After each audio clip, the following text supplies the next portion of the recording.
You have to listen to this. The president announced yesterday that all 38 people that were kidnapped in the Kwara church have regained their freedom. Also that 50 out of the over 300 people kidnapped in Niger have also returned home.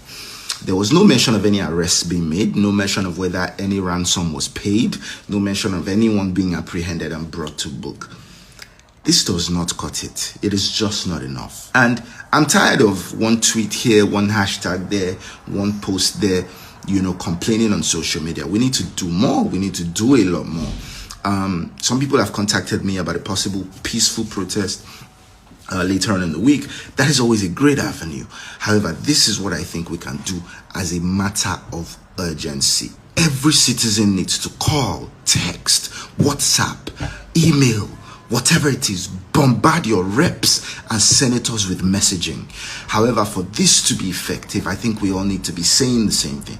If there is one message that they're consistently getting, they would have no choice but to listen. We need to call for a public hearing, for broadcast on live TV, live streamed for anybody anywhere in the world to watch. So many billions and billions being budgeted and released for acquisition of arms and ammunition. But what's happening? Why is the military still ill-equipped? Why are military convoys still being ambushed by these criminals? Why was an army general murdered on video? This is something that everybody really needs to look into, because it's no longer a matter of it doesn't concern me. It concerns everybody. Everybody should be involved, because you don't know who is next. Today is somebody else, but tomorrow it might be you. It might be your close door neighbor. It might be your family. So everybody needs to put mouth into this matter, because it's getting out of hand. It's obvious that it can no longer be controlled, and if we keep keeping quiet, which means things will continue to go this way. Yesterday I spoke bitterly at Kubon, a village in Boy district, because of the killings. These people came and they killed 7 people.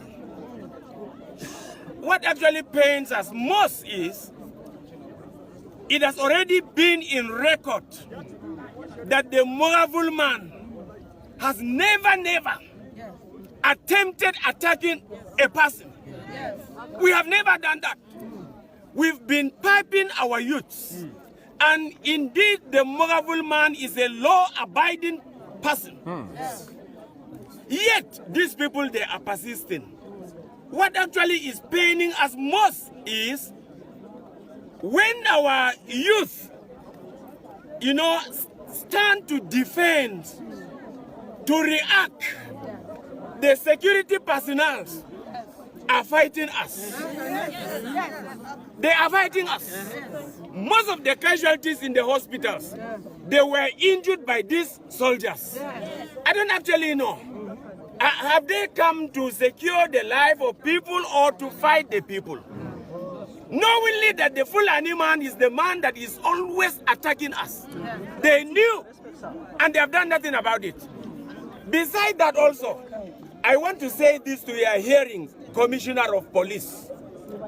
Hear this very, very well.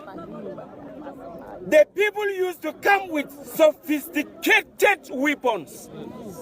Sophisticated weapons. I have an exhibit of what happened. What is this? What color? Which color is this? Is this not army green? This is what they use. But when our boys will stand with their local, I say local, just local made gun to protect their land, your people will fight them and will also collect it. We are bitter about that one. We are bitter about that one. And so we want to say this categorically, that if these people will not, if they will not support us, if they will not support us, Please clear them away.